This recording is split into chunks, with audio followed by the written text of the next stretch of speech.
Boom!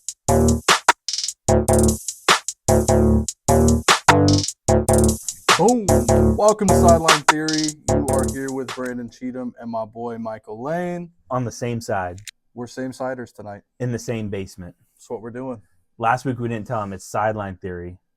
Ooh. Unprofessional. No, semi-professional. We are professional, just semi-professional opinions. From unprofessional distances. Still in the basement. So maybe it's side-by-sideline theory. Ooh. I don't know. We're getting crazy now. Dude, we had Devontae on last week. That was cool. Other than the fact that he came with his FSU gear. I didn't equate that he would until I was like, oh, maybe he doesn't have Florida State stuff. He has to come repping. Yeah, he's got to come repping. Yeah, bro, it was rough. But it was fun to have him on.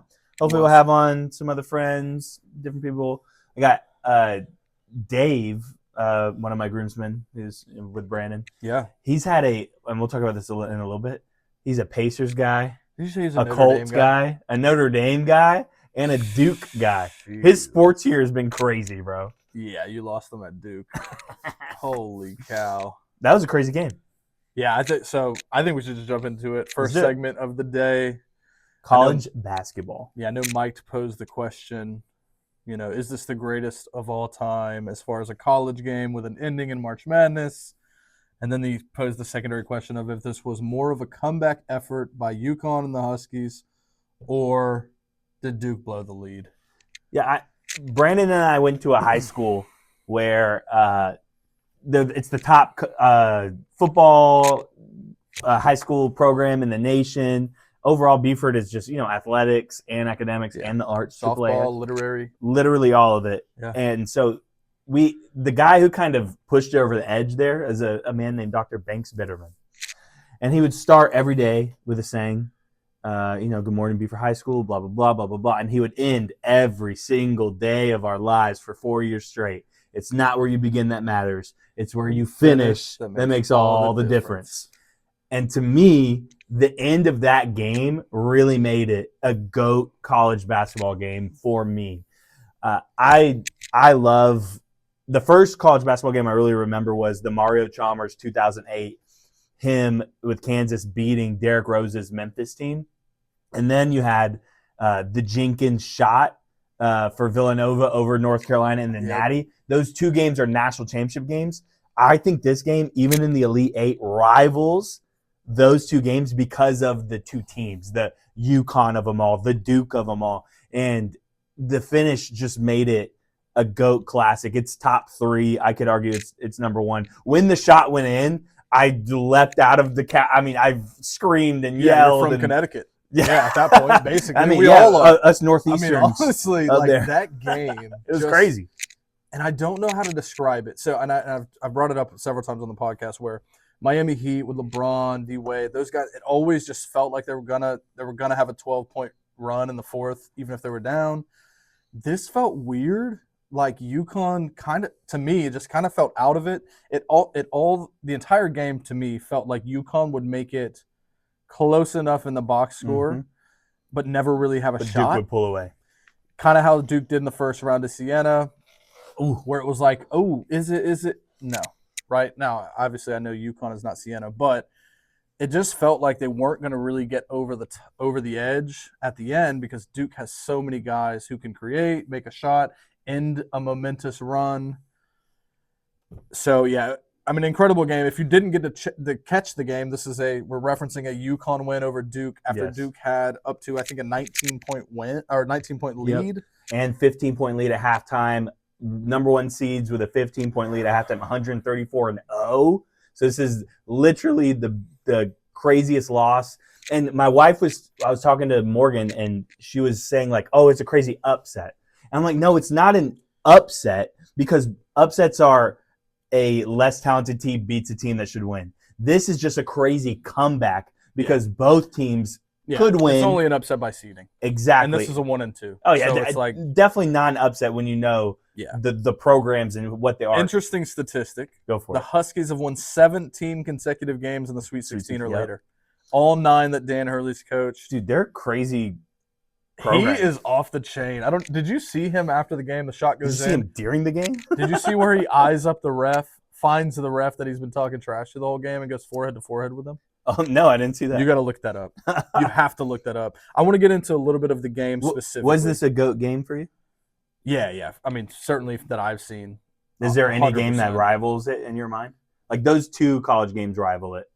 Even last year, Florida beating Houston on the comeback it was great, but those two games, the last second shot of it all is just unbelievable. Nothing that I've seen.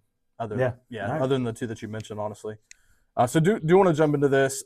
Huge proponent of the game, Terrace Reed Jr., the big That for man. UConn. I put is a man in all caps. 26, 9, and 3, 2 steals, 4 blocks. Has had a crazy tournament run. He started against Furman in the first round, 31 points, 27 rebounds. That was his first round match. I get it's Furman. Putting up some Joker numbers. In 4 games, he's averaging 21.8, 13.5 rebounds, 3 assists, and 2.3 blocks. So, I mean, he's practically Wemby of college basketball. Cameron Boozer. So, I've just got a timeline of things here, right? Like, obviously, we can look at the whole game. Yeah. The game wasn't super, in my opinion, it wasn't a super fun watch until right at the end with about 5 minutes to go. Cameron Boozer with 1:06 left.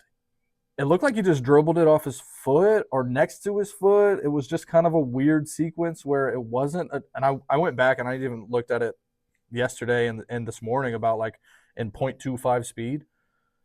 Reed is defending him, but he didn't touch the ball. Yeah. He just loses it. So that was a weird thing. They did that a few times in the fourth. It wasn't just him. There were a few guys that just lost it like that. There was some careless passing late. That happens at 1:06. Alex Caravan, the most winningest UConn player in history of the program. He's 0 from 5 from 3 right? On the men's side. 0 from 5 from 3 before hitting the 1-3 that he made with 50 seconds remaining. To cut it to 1, right? To cut it to 1, cut it to 1. 70. Yep, before they got it back. And then the next, huge thing is Cameron Boozer goes down, hits the 2. Then UConn brings it back down. We were texting during this, like they took way too long. That's it. It felt like they had exhausted their shots at it. And then Caden Boozer, who played a pretty good game. Yeah, the Boozer twins were phenomenal. Just hold the ball. I mean, it's easy for all of us to say in hindsight. If he just holds the ball, they have to foul him. He's 6 for 6 from the line for the game. If you make 1, you probably, you're winning the game. But instead, he tries to get it to go. And human nature has to be like, if I can just get it there, it's a win for sure. And no one expects that anyone's going to, right after that, Braylon Mullins, who's also 0 from 4. And I read somewhere today that he was 0 for 5. So was he 0 for the tournament, he was 4 for 23 before that shot from 3-point. Now, he's their projected first-round pick. He's a guy that should make those shots, but he's been in a slump, much like Solo Ball has been. They didn't play well in this game either. But obviously Mullins hits the huge 3, 0.4 seconds left. Funny story on that really quick. Number 3, Isaiah Evans, who's also in some mocks projected a first-round pick from Duke. He just looked shocked that it was kind of happening in front of him. He's the guy standing broken down right in front of him. And you see Duke's coach is like, put a hand up. And he's just so shocked he can't. And people have been picking him all day. His Instagram handle is @GetAHandUp. And people are like, you cannot write this. That is crazy. Ultimately, UConn ended the game 5 or 23 from 3.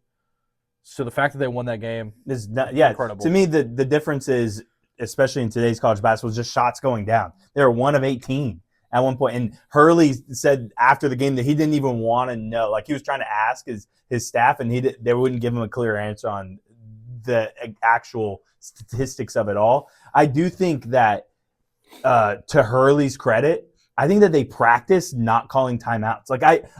I respect him in that, I think he forces his team to play through adversity, because I'm screaming at the top of my lungs the last 2 possessions, call timeout. As soon as they got the ball, as soon as Mullins got the ball before he passed it to Caravan, who passed it back, I'm screaming, call timeout, get a play set up. Yeah. But for Hurley to allow it to go shows a lot of brass, and I think that it clearly shows that he's one of the best coaches in college basketball, because to a normal human in myself, I'm saying call timeout. He lets it play out.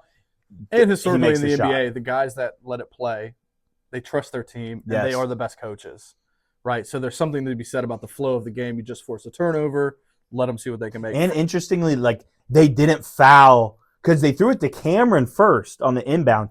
they didn't foul him. And then he threw it back to the inbounder who throws it up to the other boozer who throws it away. And so excellent coaching by the UConn. Inbound, I go back and look at the last 2 minutes, the prior possession that they got it out of the backcourt, they made the same passes. Yep. So that's interesting too. I don't know if that's something that was like seen from the sideline.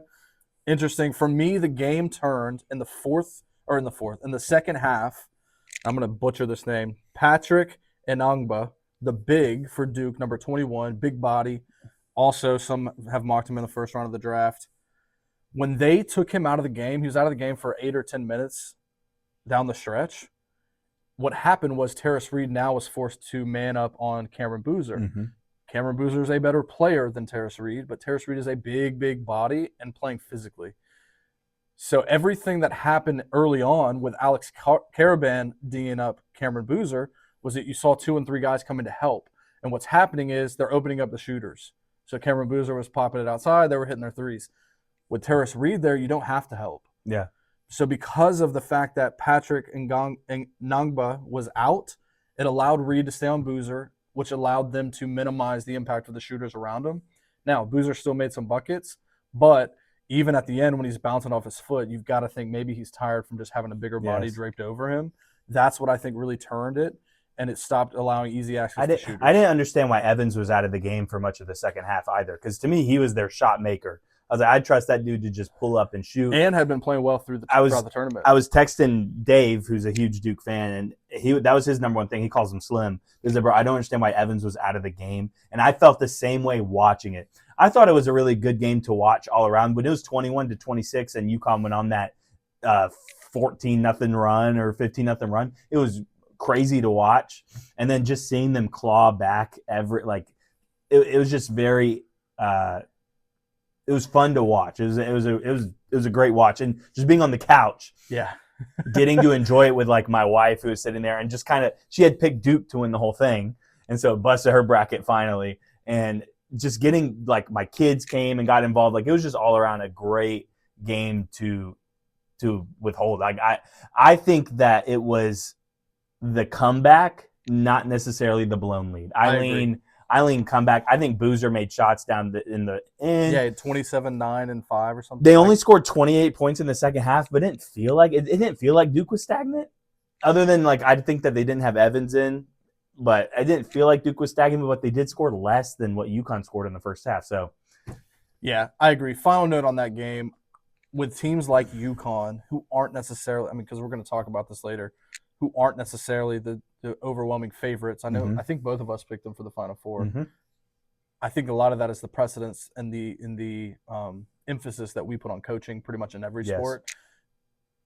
But if you let a team like that hang around, they're going to beat you. Oh, yeah. And it doesn't really matter if you're better than them guy for guy across the board. If you let them hang around, they have the right guys, they have the right DNA at the program to make you pay in the end. And that's exactly what happened.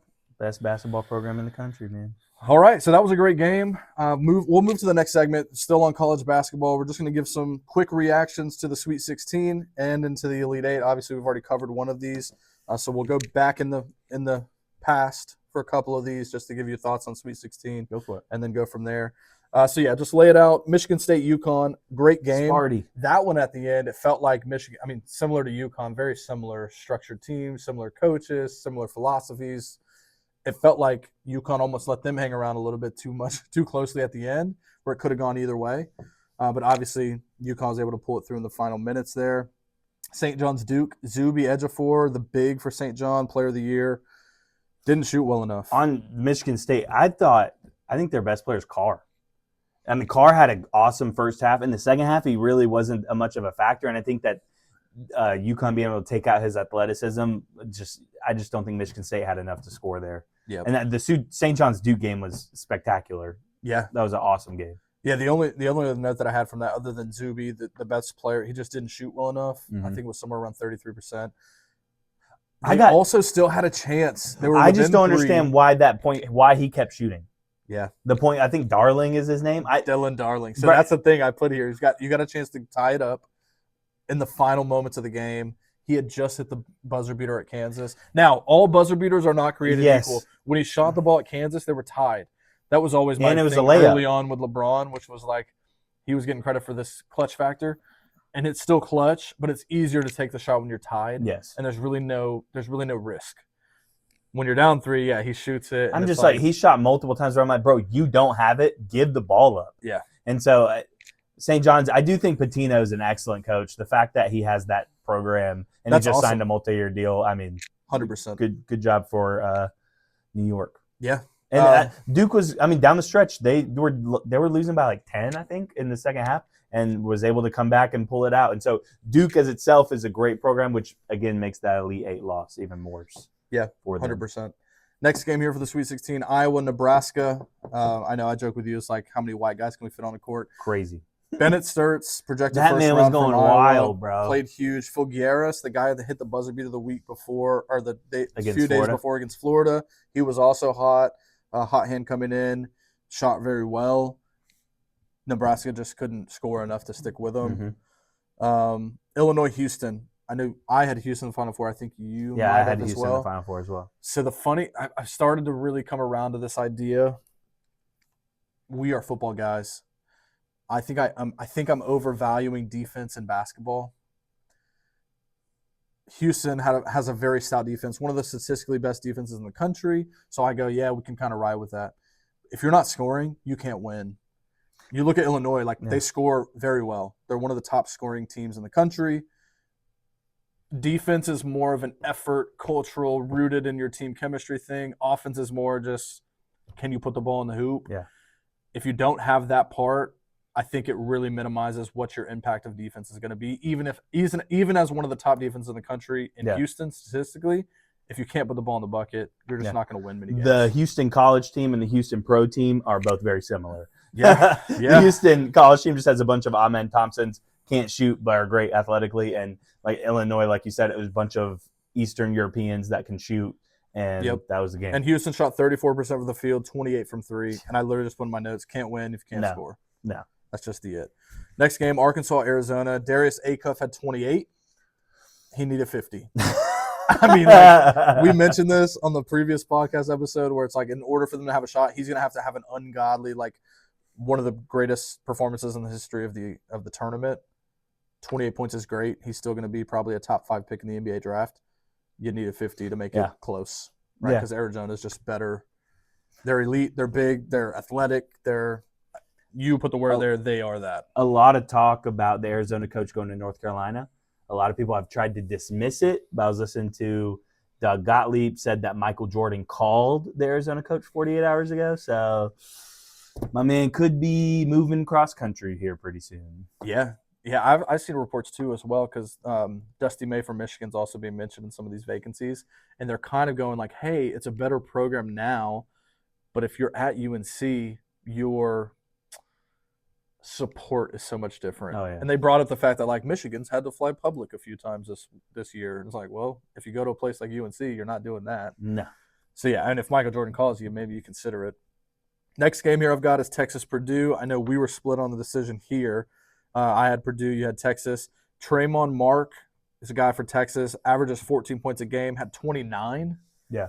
Dalen Swain had 5 turnovers, right? Like the hype into the Texas game was Dalen Swain is coming off. He's the hot hand. He's got to play big. He's got to perform. He scored some points, but you can't have 5 turnovers. There's a close game. They almost had it. 100%. Texas playing hot from first 4 game to Sweet 16. They did and well. the one stat that I'll call out because the shooting percentages were pretty even is that Purdue had a plus 7-point edge at the free throw line. Purdue, sorry.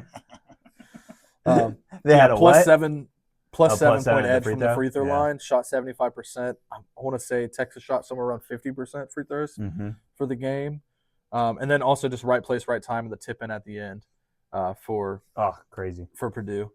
Next game, Michigan, Alabama. I just put Michigan's too talented across the board. They've got 4 guys and 16-plus points. Well, that's Bama's just live by the 3, die by the 3. So they started hot and cooled off, and that was the game. And Philon Jr., Bama's, their projected first-round pick, 35 points on 47% shooting. So it's not like he had a slack night either. Yeah. And his name is LeBaron. So maybe LeBaron. I don't know. We'll see. Last game from the Sweet 16 round is Iowa State, Tennessee. Quick note for me is Joshua Jefferson, the best player for Iowa State, didn't play. Had hurt his ankle early in the tournament. I think it was a huge thing, and they couldn't hit the 3. pretty common results here. If you're losing, it's Yeah. like you're not hitting threes, Yes. you're not shooting well. Then I just had very efficient impact from Nate Ament, Yes. projected top 10 pick from Tennessee. Very like 6'10". tumultuous though. Like, Yeah. does the coach like him? Is he playing? Is he consistent? So Yeah, and even the draft analysis on him is like, kind of like everything in the NFL and NBA. It's like high ceiling, high potential. reminds me We'll a lot see. of the Atlanta Reese Shea. Ament reminds me of Reese Shea. Yeah, except for the fact that he's not going to be picked first overall. Gosh. All right, we'll move into the Elite Eight. Let's do it. First game, Arizona Purdue. Purdue went up at half. That's what I have. Purdue went up at half. Arizona remembered who they were. Yep. And they were like, "What are we doing?" Braden Smith shot horribly, 4 for 15. That's from the another game. kid where I was like, bro, stop shooting. Yep. Smith. Like, I get that you're the leader of the team, all-time assist leader in college. Yeah. Stop shooting the ball, bro. Yeah. At one point, I was like, please stop. And then a lot of these games, I started to realize that, like, the better team would start slow. Like, it seems like the first half, they're really feeling themselves out. Yeah, that's the script. And the other thing as we head into these Elite Eight, the Final Four stuff, a lot of zone, a lot of 2-3 zone. And it's interesting that it's being executed at this level in the tournament. I think coaches are trying to save legs, trying to just throw different things at the thing at too teams. is, how do you get them out of the zone? You got to shoot them out of the zone. So if guys aren't hitting threes, save Yes. your legs, keep your spacing. There's no 3-second violation on defense in the college basketball world, so keep the guy in the paint. And if none of these teams can show that they have the ability to beat you by shooting you out of the zone, stick in it.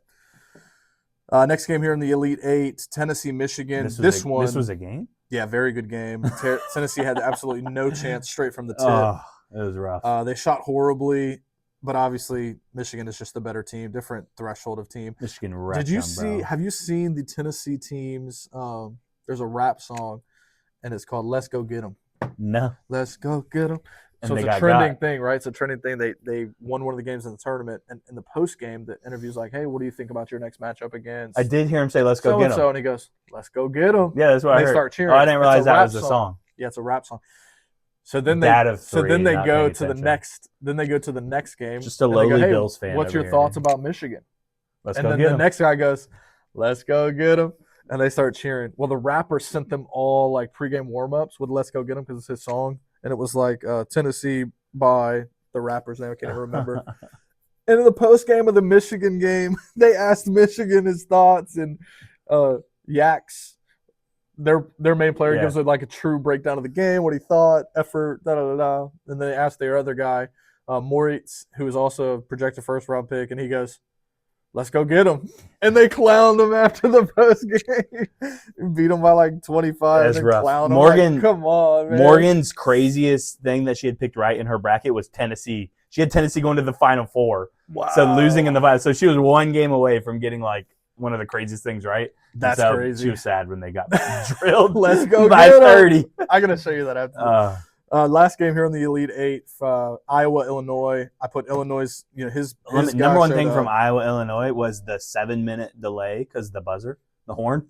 That's fair. That was fantastic. Did you No, were you I didn't listening? even. No. So there was a 7-minute delay because the horn wouldn't turn off. It was just for 7 minutes. And it got me thinking of like, bro, what are the craziest delays in sports? And then you had, remember the lights in the out. Super That's Bowl? the first one that comes And to then mind. the mouse at the palace was, fight that. But lights of the Super Bowl and this horn going off for 7 minutes. People were starting to get ticked. Yeah, I bet. I mean, it's a horn for 7 minutes. It was crazy. You got to be able to fix that quicker than that, right? That was a crazy thing about that game. But yeah, Keaton Wagler, the Illinois' projected first-round pick, big game. They shot 3 for again. They shot 3 for 17 from 3. They still won by 12. They're just the better team. But a lot of these teams not shooting very well at this point. Yeah.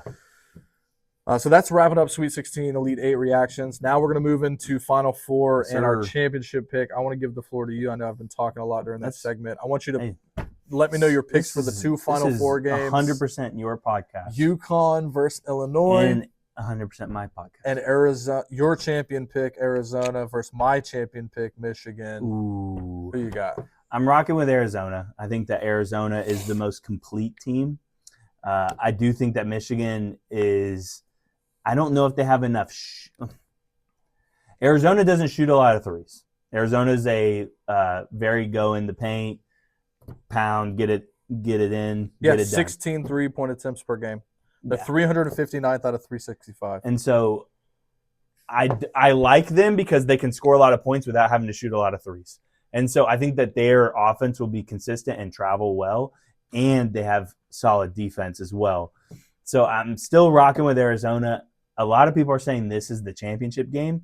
I don't necessarily think that because you do have Thanos on the other side and Hurley. Yep. With Illinois there too. Illinois could pull out a win as well. Yep. But I'm still rocking with Arizona. Go Wildcats. All right. Final four.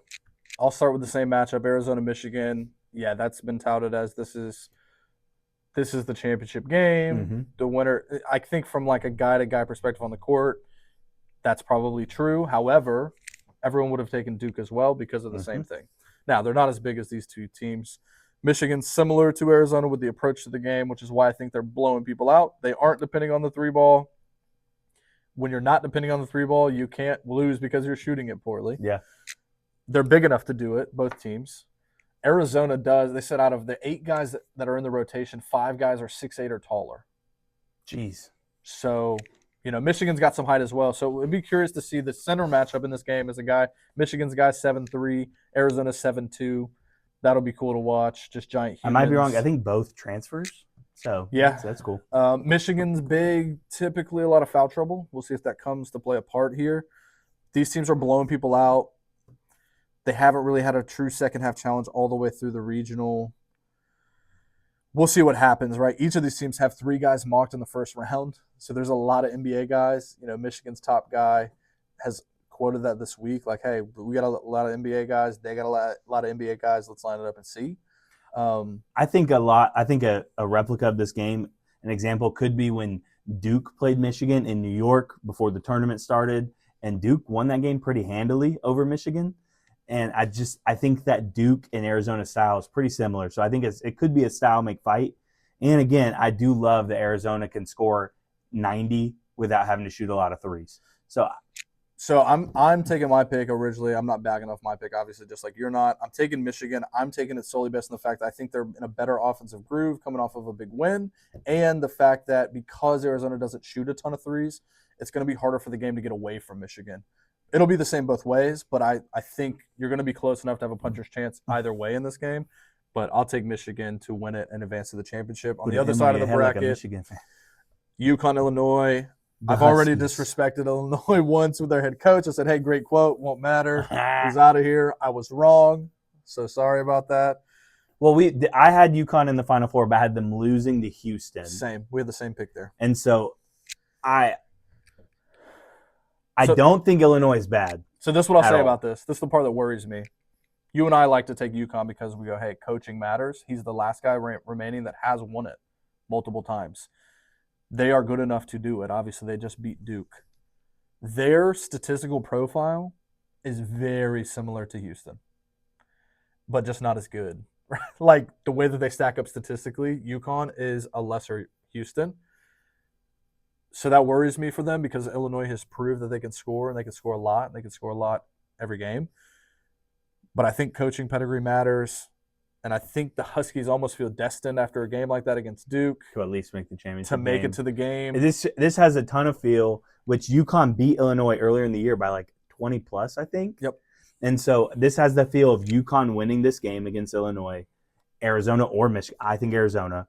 And then UConn losing by 30 in the championship. Well, that's the thing game. with UConn in this matchup, right? They're either going to lose by 30 or it's going to be the same story about Duke. It's like, hey, you can't let UConn sit in there and complete I think 3 that out of 4 years for the Caravan is a shooter, which I think is better than any Houston Houston shooter. Dude, is and that these guys, maybe it's not this game, but these guys have to come off the slumps. I think the X factor for the UConn Duke game was Solo Ball. Balls was the first one to start hitting threes in the set. He hit back-to-back threes, which gave them momentum, which UConn ended 4 of 5.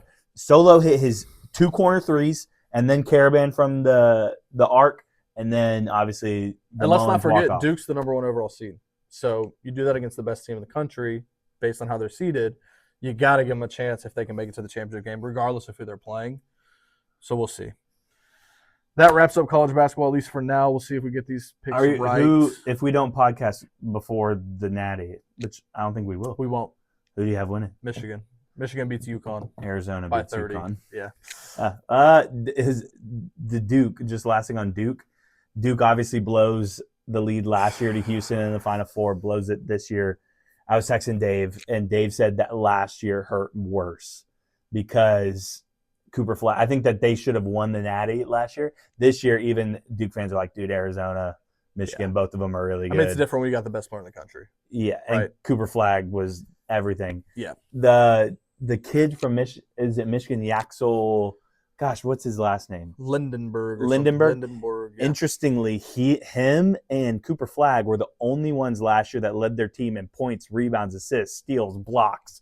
Him, Cooper Flag, and Yaxel at UAB. So the transfer portal, good shine in college basketball, giving this guy an opportunity to show, hey, I'm him. Yep. And so we're set up.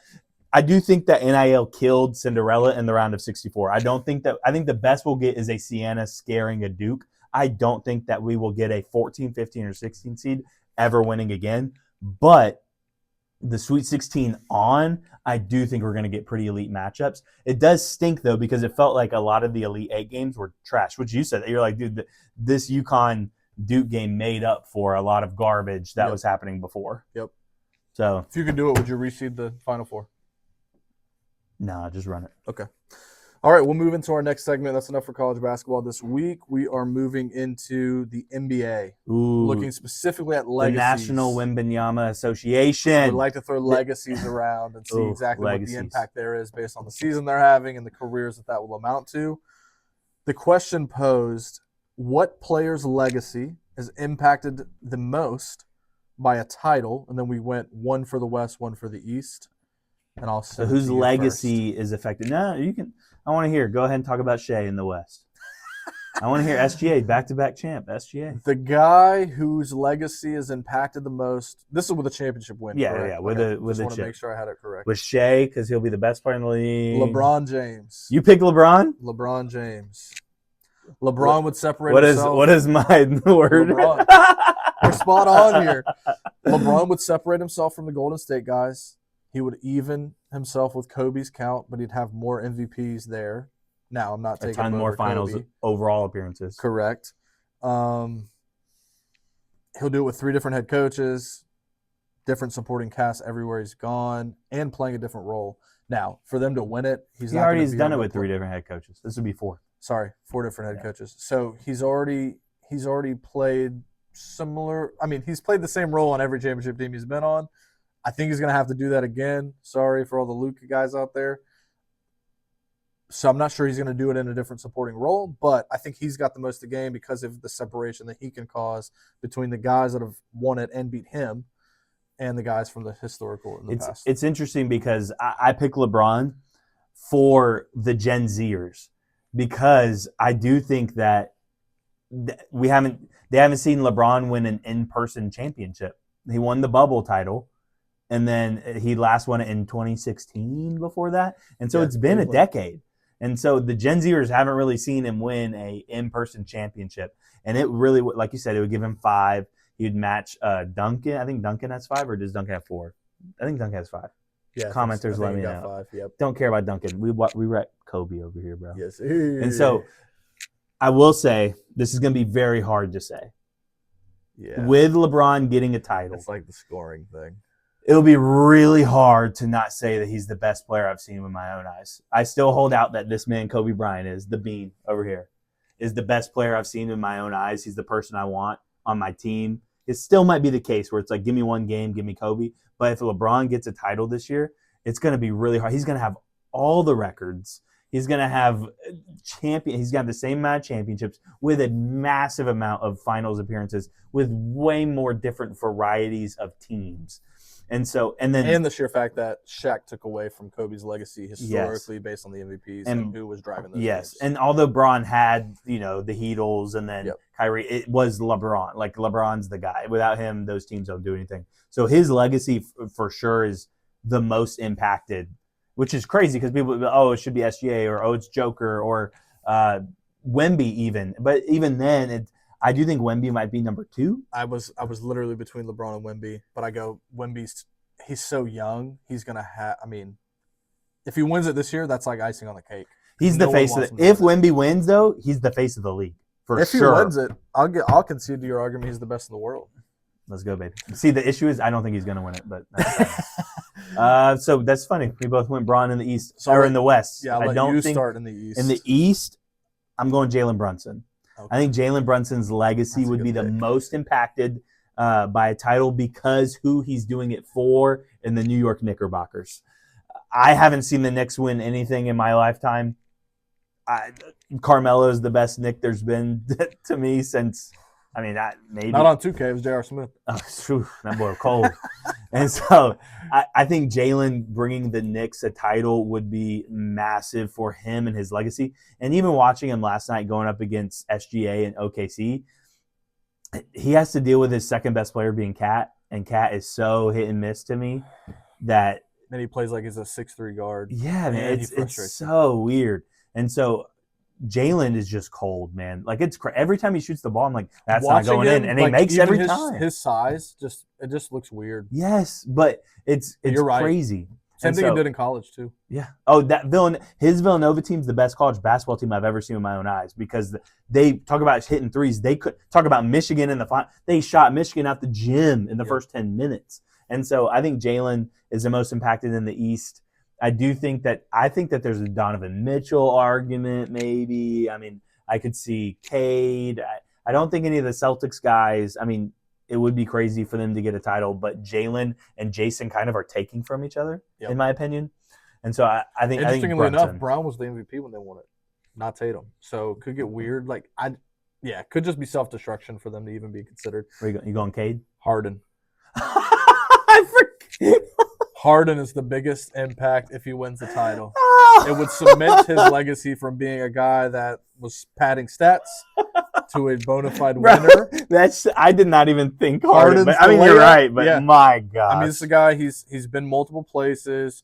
He's tried to do it all by himself. He's tried to do it with a supporting cast around him. He's tried to do it 50 pounds overweight. He's tried to do it slim. He's taken less money. He's requested trades to places like Cleveland.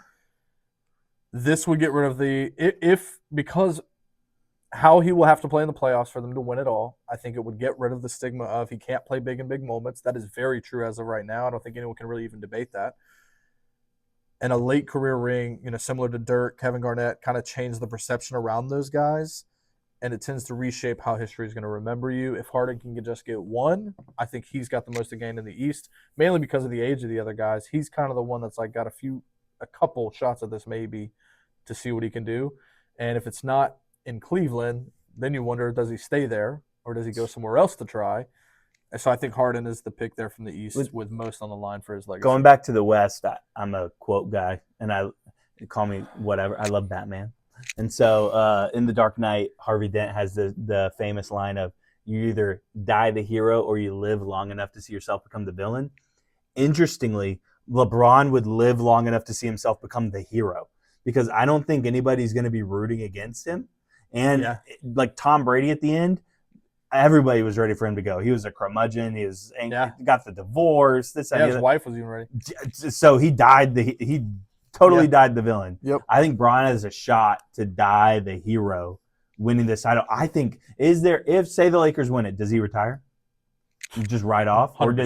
Or does he stay?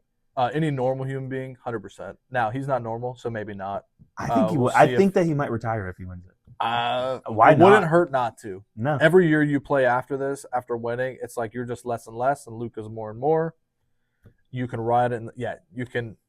I think 100% if they win it all, he's out. And then obviously Jalen Johnson and the Hawks legacy would be pretty crazy. Very huge legacies in Atlanta for sure. Which side note, they have New Orleans pick, bro. They could if New Orleans keeps which their Zion's playing a lot now. Hey, listen, they could end up with give one me of the these Cavs. guys. Let's go get them. Oh. All right, we'll bump to the next topic here. I know we're talking NBA, so we're going to move over to the NFL. The draft. We've specifically honed in on one question around Ty Simpson, who Dan Orlovsky has the best rated quarterback in the draft. The question that we posed to each other, is Ty Simpson worthy of a first-round pick? You can go. Okay. Is Ty Simpson worth a first-round pick? Should he go in the first Here we round? go. Jets are 2, Cardinals are 3, Rams 13, Jets again on 16, Steelers 21. There was a quote from Alabama's Pro Day. It happened on Wednesday. People are impressed with how the ball comes out of his hand. One NFL executive said, hey, it's even much stronger than anticipated. He threw Very for Zach Wilson-esque. 3,500 yards, 28-5 touchdowns on a team with very bad offensive line play. One of the most sacked quarterbacks in football last season, 16th most in the country. I don't know where he's going with this. Everybody. 13-3 touchdown interception against ranked opponents.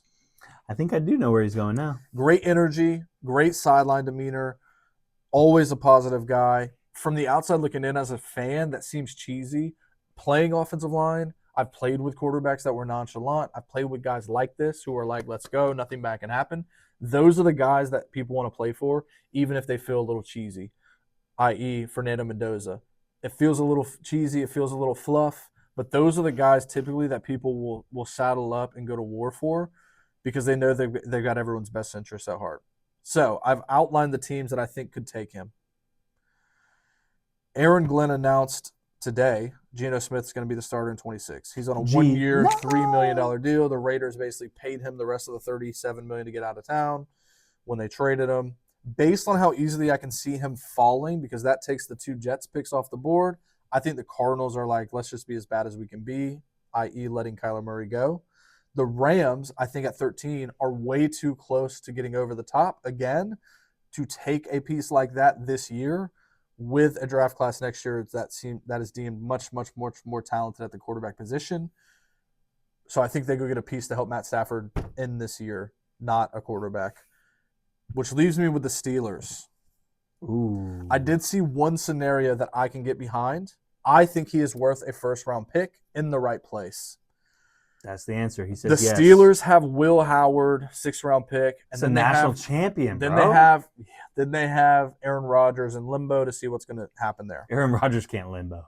But I did see one interesting mock, which Okay. has the Steelers taking Jordan Tyson, the receiver out of Arizona State. Very injury prone, but very explosive and elite when he's healthy. Probably the number 1 receiver in this class. Where they take him at 21 and then they trade back into the end of the first to take Ty Simpson. That is a perfect situation if they get Aaron Rodgers back for a year. Okay. Aaron Rodgers can now mentor a guy who's a little more talented than Will Howard and bring him along for a year. You don't have to start right out of the gate. You don't have the pressures. You're in a pretty winnable division. Aaron Rodgers mentors, and then next year we see what it's really about. So That's the only place I could see. Your him answer is taking. yes, but Yep. you have him going in a specific 30. place. Yeah, he's to going the to have to Steelers go at the end of the 30, first round. 31, 32 to the Steelers. So Ty, which is Ty short for Tyler? Do we know? Don't know. Tyler Simpson. Check that. Call Go him out ahead. his government Let's name.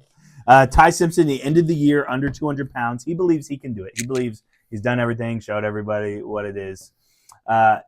I think I see in Tyler right there. Oh, that's kicker. It might just be Ty. Yeah. Good job, Ty. End of the Tyler, year just under Ty. 200 pounds. The list of quarterbacks with 15 or less starts is a very bad list to be on who get drafted in the first round. None of them have been successful other than Mark Sanchez, I guess, went to 2 AFC championship games with One of the the most Jets. iconic plays in the butt fumble. How many times did you see that on But that Sports year he Center? went to the freaking AFC championship game That's true. because they beat, and then he did something very terrible in this offseason. Yeah. Not good. And so interestingly, I went through every team and their starting quarterback in the AFC, NFC. How many teams in the AFC do you believe their quarterback, who's going to be starting this year, in the AFC I counted Mendoza already. In the AFC, how many quarterbacks off the top of your head were not first-round picks? You have 5 seconds. 8. 3. The Jets, Dolphins, Browns. And that's just because the Dolphins got rid of Tua. And then who knows who they're starting. So the Jets, Dolphins, Browns, the only quarterbacks, which if you count Deshaun for the Browns, Deshaun. but it's Shedeur. He's 5th. And so Jets, Dolphins, Browns. In the NFC, how many teams? Not first-rounders. 2. 4. You have 4. You have the Cowboys, the Eagles, the Niners, and the Cardinals. Interestingly, Dak is the best. I mean, you have Dak, who went in the 3rd round, and you have Purdy, who went in the 7th. That's it. And Hurts, who went in the 2nd round. Yeah. Dak, Jalen, and Purdy are really the only 3 non-first-round quarterbacks who are good in the league. Yeah. So to me, Can Simpson be a Dak Prescott? I think that's his comp a little bit. But Dak is bigger. Yeah. Dak is Better runner. Dak's better runner. 2 inches bigger, taller. He's 20 pounds heavier. And then Prescott played every game his junior and senior year for Mississippi State and had the number one in the country. Yeah, So a lot more experience and was able to go into a situation. It was kind of similar what would be to your Steelers-esque, where his rookie year he had Zeke and a great offensive line. Jalen, he's had to have the right system around him. And so I'm not saying that I am saying I don't think he's a first-round quarterback. I don't think that Ty Simpson should go in the first round. And I do think that his career, at best, which is good, really good. You have Dak top 6 in the league. Is a Dak Prescott, Jalen Hurts. Interesting, but only 7 teams not that is crazy having a first-round quarterback. Yeah, I'll say. I mean, the only reason I can fit him in the first is because he did play so well against all of the ranked opponents, specifically Georgia the first time, with all the NFL guys on the defense there. But we called out that they were a little bit younger last year anyway, so maybe that's less of a pin on your shirt there. I just think the Steelers, they could do a lot worse. They feel like they just take like black hole defensive players who sometimes turn out, sometimes don't. They are turning over a different leaf with having Mike McCarthy. We'll see if that changes. But yeah, I can't hate your analysis, but I do think if there is a team, it's got to be the Steelers based on the other 2 teams that need someone and what you can hate it, man. It's okay. Man, this thing ain't charging. It's okay. We do Athletic for the week, but last segment. Other than that, we're doing something new each week. We're going to talk about a specific college football team. You'll love this. We're going to deep dive one team. Who are we diving deep on? Longhorns, baby. Texas. This week I picked Texas for us to deep dive on. I answered a couple different questions when we talk about Texas. The first thing is I compared them as a program to a NFL organization. I think the Texas Longhorns are the Minnesota Vikings of college football. No man on the Minnesota. They both have offensive-minded head coaches with solid infrastructures. Minnesota has never been bad my entire life. They've always been good. Texas is never terrible. They've always been solid. They both have good coaches, bringing in a lot of talent. They have loyal fans, a rich history, and not necessarily with like Minnesota has one of the best home field advantages, and it's not like I don't think they've ever won a Super Bowl. Yeah. But it's like they're rich. They're like proud to be Minnesota Vikings. And then with Texas, other than Vince Young, another school champ. Other than Vince Young, what have they in my lifetime? What have they won? Like, who is Texas? What is Texas? Yet they're talked about and just so loved. And I get it. Come at me, commenters. I don't care. What is Texas? They're big. To me, that's their comp. Everything's bigger in Texas. It's Texas Longhorns are the Minnesota Vikings of college football, and that's what I think about. What's your initial Texas thoughts? And we both answered different things, and then we'll give our projections for the year. So I just want to give a rundown quickly. Last year they come in number 1 in the preseason AP poll. They've never been ranked there before. Just into an amazing matchup. Preseason national championships of what they've won. But I think that comes with a lot of expectation. I think we just shoo people in based on last names because Arch Manning is a Manning, and we don't realize, hey, he's still about to start for his first season in college football. Yep. Things are a little bit different regardless of the level of high school football you play. Even for the guys in the best states winning the highest classifications, football is different in these big conferences, specifically in the SEC. That said, this year they're going to have a lot less expectation. I think they're going to be able to take a chip on their shoulder approach, which they were not able to last year. They were the first team left out of the playoff field. Some could argue there was a chance to be made that they could have made it in based on some of the lesser people in front of them. Bro, there was no case. If you're a Texas fan, you think that. No, you're wrong. I don't really care. Hey, how about you being wrong? 2025, they started 3-2. Manning went 1,100 yards, 11 touchdowns, 5 picks in that range. They finished 7-1, 2,000 yards passing, 15 touchdowns, 2 picks. Really minimized the turnovers, really gave themselves a chance to win games. Texas has a projected win total of 9.5 this year. That is tied with UJ atop the SEC. So there's a little bit of expectation coming into the year. Which is nuts. That's only 9.5. When I answer the question, when I think about Texas, what comes to mind? And the name is Arch Manning. Like that is when I think Texas, they're going to go how Arch goes, and he is very maligned. A good friend of mine, Caleb. I mean, just despises it. Just watches. Not the biggest college football guy, but when he watches it, he's like, "Bro, I've only seen Arch do terrible." And I think that Arch's biggest thing, he's not the most accurate quarterback. And so he only had 2 games where his accuracy was doing really well. That was against Oklahoma and Vanderbilt. Other than that, super pedestrian. And I do like that you pointed out in the last 8 games, he only threw 2 picks. And so he really cut down on the turnovers, but still was averaging around like 50% completion. So not doing well. His worst game was against Georgia last year, minus 17 total rushing yards because they got to him. He held onto the ball. And so I do see a accuracy issue with Arch. I do think that he's athletic. Uber athletic, showed it in the bowl game against Michigan. But I don't know how well that is going to translate to winning necessarily this year. I don't. Yeah, I think that's a fair point. I think Arch Manning, to your point, I looked at it last year. Every time they played down, he had crazy games. A lot of that, I think, speaks to the fact that either his guys aren't separating or he can't put it on them. Which can't be the case because all I hear about is how Texas's athletes are the best. Until they play teams that are lesser talented and your corners are 2 steps slower, so you don't have to be as accurate. You can kind of put it up and let your guy run under it. That's a lot of the highlights that I saw from him in those small games. Like I think they played San Jose State in the beginning of the year. Yes. He went for 1,000 yards passing and 8 touchdowns. Arch Manning is the key here. I think we can both agree. I will point out Trevor Gooseby, a returning offensive tackle, had a first round grade coming into this draft, decided to stay at Texas. Oh, that's good. All SEC last year. Tackle? He'll be the left tackle again this year. He allowed 3 sacks and 775 snaps. He isn't participating in the spring. He had shoulder surgery this offseason, so we'll see if that affects him. They brought in a couple transfers I want to spotlight. Melvin Siani, he's a Wake Forest transfer at tackle. He's now going to be the linchpin at right tackle, coming from Wake Forest where he was the left tackle. So now you've got 2 guys based on positions and based on the starts. This guy has 24 starts in his career. Last season he had, he allowed 9 pressures and no sacks.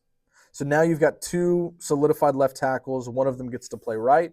That should help you in this conference in the SEC. And then they've got – so what that does is the guy that came back for Texas at right tackle, they can bump him in. He struggled mightily last year. Now he's going to get to play guard. And then they brought in another transfer from Western Kentucky, but this was a bounce-back D1 guy. Started at Miami, had a couple of starts as a freshman. He's from Miami Central. Played with Ruben Bain and with Bissant at Miami, so went up against those guys every day. 6'2", 315, a little bit undersized, grad transfer in his 6th season. Projected to start at the other guard spot, and then they've got a center returning. So I think they're going to shore up a lot of the offensive line. We'll see if that really matters when you play people like Georgia at the top of the conference and see what they have to roll out. And then the few guys left, Cam Coleman, obviously a big talking point this offseason, the number 1 rated player in the transfer portal. And I think the best part about what he does is he allows Wingo to be a 2. Operate under, yeah. And turn into Carnell Tate, but faster. Yes. And a little more talented, in my opinion. Yeah. So what he's going to open up is for that now to be an electric combo. They're about the same size. Wingo, I think, is faster. Coleman attacks the ball more. He reminds me of like George Pickens, the way he just goes after the ball. That's a huge one. They've got Colin Simmons on the edge on defense. He's the consensus top edge in the draft, the upcoming draft. They've got a transfer linebacker, Rasheem Biles from Pitt. He's the 6th leading tackler in the ACC with 100 tackles last year, 17 TFLs from an inside linebacker position, 4.5 sacks. And then they've added Raleek Brown at running back as well as Hollywood Smothers, 2 1,000-yard rushers that they're used by committee. All of those people matter. I do think that the other thing that's super important that you have to bring up is just Sark. Sark is obviously an offensive guru. He's had personal battles, struggles, this and the other, but has obviously come out on the other side of them, hopefully, unless Arch Manning drives him to go back to the bottom. I don't know. And so the number one thing with Sark, bro, get a new pair of sunglasses, please. They look so dorky, bro. I can't watch them and think like anything other than, bro, you are one of the most rich people in the state of Texas. Yep. Someone get this man a good pair of sunglasses. Besides that, he's had his struggles in the playoff, but he has been to the playoffs the last 3 years. He's done really well for the University of Texas. Obviously had the Washington loss, which almost came back. Ohio State has roughed him up that playoff game. And then he really struggles against Georgia. Georgia's matchup Who doesn't? is really tough. Well, I mean, Trinity God doesn't, apparently. That's fair. Yeah. And so Sark, they have, if you just Google who has the highest NIL, it is Texas. They have a $40 million Y'all get budget. Lambos, right? Yeah. And so Shout I out do to John think Robinson. Sark is a question as to if he's going to get over the big one. And that, I know that's harsh, and obviously that's nitpicking from Brandon's basement, semi-professional opinion, but until it happens, it is going to be hard to pick them to do it. So the last thing that I'll call out, I know we've highlighted the players. The most important thing that happened this offseason is Will Muschamp coming over as defensive coordinator. He, I think, was probably the catalyst in hindsight to those Georgia defenses. It's similar to our take on the Tennessee Titans, where you have two head coaches on each side of the ball. Will Muschamp was at Texas before, made it to the national championship game, lost to the 2009 Bama team, that one of the greats there. Then he went on to have head coaching spurts at Florida and at South Carolina with a defensive coordinator spot at Auburn in between. Point being, he's a head coach. Georgia brought him on initially as a defensive analyst, off the field guy, just to help with self-scouting, game planning for defenses or for offenses in the SEC. He moved from that pretty quickly from the analyst role into an on-field role in a special teams category, which just glorified title to be helping the defense on the sidelines. For sure. Was a part of the back-to-back run for national titles, was a co-defensive coordinator for one of those titles. So you like Will there? So him coming back to Texas and also as the DC? The DC, and also, the ability to bring some analyst-type guys. I just think when you add a head coach, regardless of how successful he was as a head coach, because he was just above 500, just the sheer ability to prep your defense with those players that we've mentioned, I think is going to really do wonders for the defense and give Sark the ability just to focus on offense and let Muschamp go fix all. Before we jump straight schedule, I do think you mentioned a lot of names. A name for me to know, and I think for the general public as well, really is Colin Simmons. Sark said that he could wreck every practice that's available. You're hearing the same thing as me of like projected top 5 pick next year in the draft. And so I do think Colin Simmons coming off the edge is going to be a really disruptive force that Will Muschamp can use as he's revamping that Texas defense, which was a strong suit last year. They did have some spurts where they gave up a little bit of points here and there to Vandy, people like that. And so I do think that Sark, they ended on a high with a win against A&M and a win in the bowl game against Michigan. So I'm curious to see how they don't have to start week 1 against Ohio State. So you want to talk some more? And you get a direct leg up. I mean, like, Muschamp was there orchestrating the defense with Glenn Schumann, who's still at Georgia. So maybe that's part of the hire too, is like, hey, we need you for the rest of this, but we really need you to get some insight on how things flow at Georgia. Now, part of it is just Georgia has better players, but whatever edge you can get, I think is there. So I think we just go game by game. I'm gonna just tell, and then we'll just go, hey, win or loss. Texas State. Tough one, bro. It's the W. State, it's the state school. Got it as a win as well. They go 1-0. The big matchup, week 2, Ohio State. I think they lose. You got the first loss. I think they win that game. I think that, especially, I do think it depends on who is holding the game. Because if it's Fox, it's going to be a big noon kickoff. Since it's in Texas, in the SEC, I think it might be the 7:30 ABC game. If it is 7:30 ABC, I do think Texas has a better chance of winning just because nighttime does provide a lot of atmosphere for collegiate programs. But Ohio State going down there, I mean, that's Julian Sange. I'm sure we'll do a deep dive on them later. But that's Ohio State showing up. And so I got them taking the L to Ohio State. I don't hate it. I do. Like I said, I got them taking the win. It wouldn't be shocking, obviously, if Ohio State beat them, but I'm giving them the home field advantage there, and we'll see what happens there. The next one on the schedule is UTSA. I think we both chalked that up as a win. The next one on the schedule, Tennessee. I've got a dub for them there as well. I think a dub. I don't think Tennessee's – they have an interesting quarterback situation right now. We can deep dive them later, but I do think that they'll beat Tennessee. Next game on the schedule is Oklahoma. I think Oklahoma gets them this year. I've got them losing to Oklahoma as well. I think last year I picked Texas to beat Oklahoma. That was the quarterback. Why is he slipping my Mateer? Mateer is coming off the thumb injury. Mateer's back this year. Oklahoma's defense is going to be vamped, ready to go. It's not like Texas blew them out even. Yep. And so I think Oklahoma gets them, which that's 2 losses already. Yeah, the over-under is 9.5. Well, for me, the over-under is 9.5. So that would mean you either think they're going to lose 2 or fewer or 3 or more. And so right now you're at 1, I'm at 2. Yeah, and I think Brent Venables with that Oklahoma unit, to your point, I mean, the same thing that you saw when he was at Clemson, taking over the defense last year. They make a big jump. It's another year in the scheme for the players playing directly under him where he's calling it, he's game planning it. Funny story, when I was at Reinhardt coaching, we went to Clemson a few off seasons in a row. We had a connection from our head coach and their tight end coach, who was at Virginia Tech at the same time. We were there one of the years that Clemson was winning it all in the midst of the dynasty with those dominant D-lines, Christian Wilkins. Like, I watched over 3 days, I think I watched like 25 one-on-one reps. No one came close to even being competitive in a rep. Brent Venables is the scout team quarterback. No joke. Every play, he is the scout team. He doesn't trust the scout to play With quarterback. pads on? No pads. They have a goal line period. We're watching from the back, so we see the cards. It's like an outside toss. He sees the alignment on the D-line, and he sneaks it. No pads at Clemson. Full padded practice. My gosh. And he gets in. And he wore them out about how they let an old guy with no pads on get in the end zone. That's wild. And he's dead serious. Like, so that's crazy. That's Brent Venables. Like, yeah, that's probably one of the craziest stories and things I've seen in person. So that's the guy, leading up the defense. I think they've got a chance to beat Texas. So you're at 2. Next L's. one on the win. I'm at 2 L's. No, you're at 2. I'm at 1. Okay. Because I think they're going to be. Oklahoma's the first L. Yep. Yeah. Florida, I've got a win for them. I do have a win for Florida. It's documented. I thought that they would lose at Florida last year.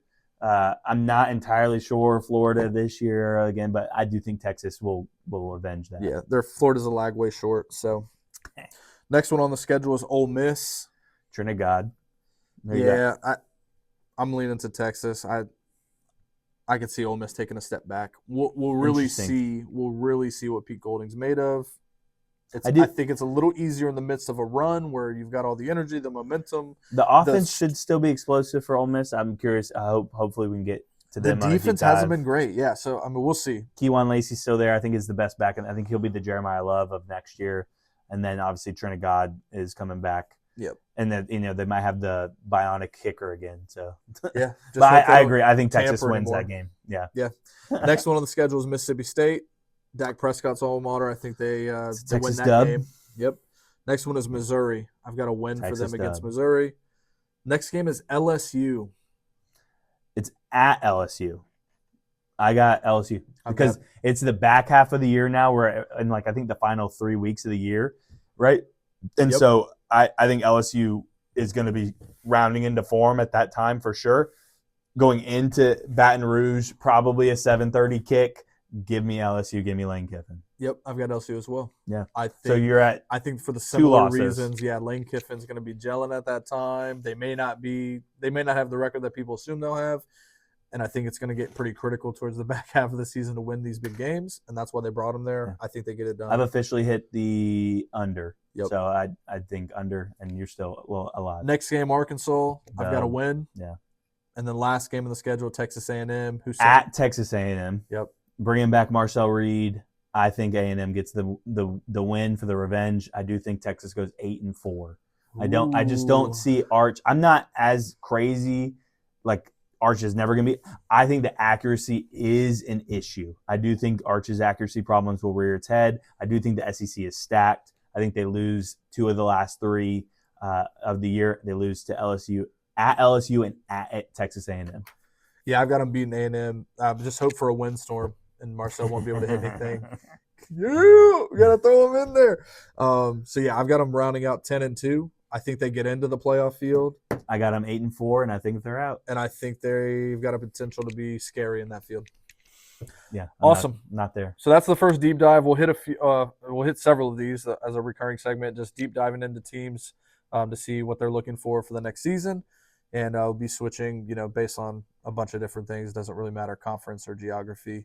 And we'll let you guys know what's next week. Yeah. Last segment of the week, we have that recurring segment for Athletic Feed of the Week. I will let you Athletic kick us Feed off. of the Week. I normally try to do something fun, this and the other, but I'm not. I'm just going GOAT game. I'm going UConn and Duke. It was spectacular. It got me. I mean, I was screaming in my house.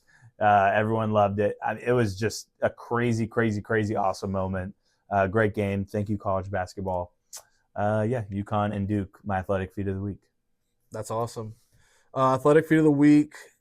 Caleb Medina hit a single, a double, and a triple in his baseball game this week. So shout out to him, my nephew. Great job on the field. However, not the Athletic Feed of the Week. Get wrecked. UConn's Medina. Terrace Reed Jr. Monster. Like we mentioned earlier, 26-9-3, 2 steals, 4 blocks. I think single-handedly kept him afloat in that game with his offense early and his defense down the stretch on Cameron Boozer. That's my Athletic Feed of the Week. And that's the show. We appreciate you guys for tuning in. We're trying different stuff on the same side. Yeah, we look forward to catching you guys on There's YouTube. There's a line right here on your phone, bro. So if you could just I don't know what that is. Yeah, hit that subscribe button, hit those notification bells so we can let you guys know. Email sideline.theory.podcast@gmail. Let me know why Wembanyama is the best player in the league. Or not. That's it. That's the show, bro. Drop the beat. Yes, sir. See you guys next week.